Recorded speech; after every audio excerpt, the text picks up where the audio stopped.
seen a lot of Pistons fans among social media talk about the core four. So my question to you is, out of the Pistons core four, who do you think is likely to get traded first? So this is tough. Not tough, but it kind of depends on who's running the show, right? I think for me. So if we're working under the assumption for this exercise, we want to work under the assumption Troy's running the show. Yeah. Okay. I think probably Jaden. Simply because Cade's not. He called Asar Halle Berry. And he said Jaden, I think if you guys remember exit interviews last year, I think, or maybe it was the first interviews before the season started this year. I think it was exit interviews last year. He said Duran's he doesn't want to put a limit on Duran's ceiling. And he's had praise for Ivy too. I'm not saying that's wrong, but he had very high praise for Duran and Asar. And I think that just given, I don't know if people remember my reporting during the draft, but like I think they were very close to trading that 5th pick. I think that Ivy, the year he showed some really good stuff as a rookie, and I want to make it clear that I think he's had the toughest hill to climb this season. I want to make sure that, to be fair to him, the fact that he's coming off all rookie and having this mindset that he's going to start propelling his NBA career, and then preseason he's coming off the bench. Regular season he's playing low 20s minutes for most of it. Hard to find a rhythm. Like he's had a almost unfair situation, right? And I think he's super talented. I love how he's like kind of changed his mindset and how he approaches like not only the game but life.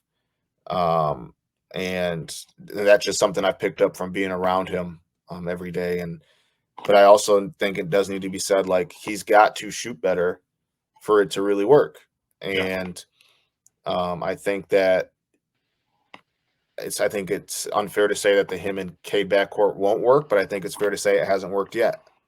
And it goes back to what I said earlier, is like, if this team had found a way to get to mid-20s, low 30s in wins, I don't think the Pistons decision makers need to have tough conversations with themselves on some of these guys.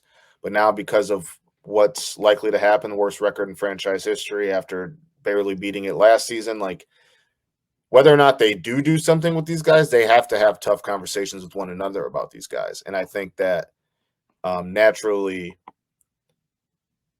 that you just kind of look around, and Duran's still 20. Asar does everything well except shoot. He obviously needs to improve his handle, but like that can come. Like I would rather have, for example, and I think I wrote this in my story, when it comes to Asar, like everybody's like, okay, you can't shoot, like this is going to be nothing. But it's like there's so many stories of guys who have learned how to shoot, and it's not as easy for guys to learn how to defend like he does, block shots from the wing like he does, rebound for a wing like he does. Like that stuff is pretty much, I think at this point, you either got it or you don't, while shooting can still come around. So you kind of just look around the room, and it's like, I think Ivy could get them something good in return.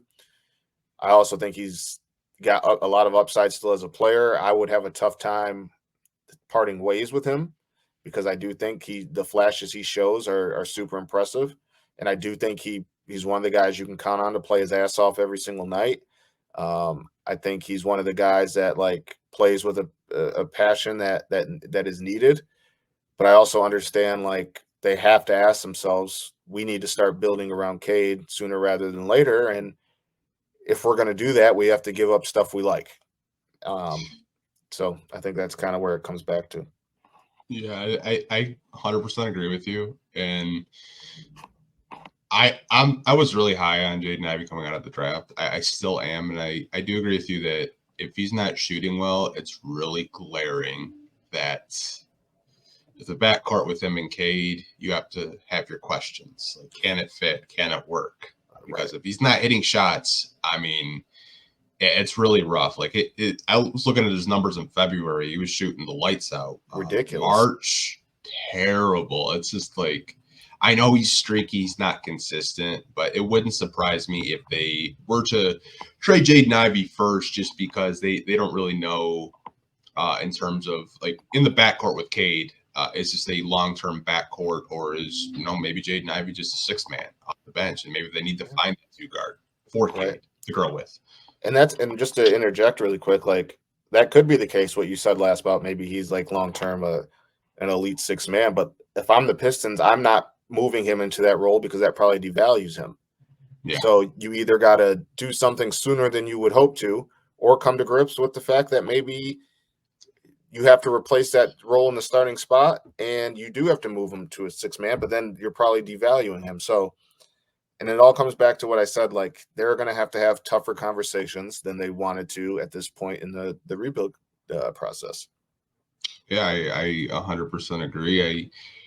But I also think Jaden, I think all Jaden has to do, of course, he has to get better defensively. Like that's not a question, but if he can just be a consistent shooter, and I'm not saying like he needs to go out there going out and being 36% or 37%, 38% every year would be nice, but like just no more of the high 20s 1 month, low 30s 1 month, high 40s 1 month, low 20s. Like it's just got to be like if you can give me 33 to 35 or 34 to 36 for a whole season, we're not having this conversation.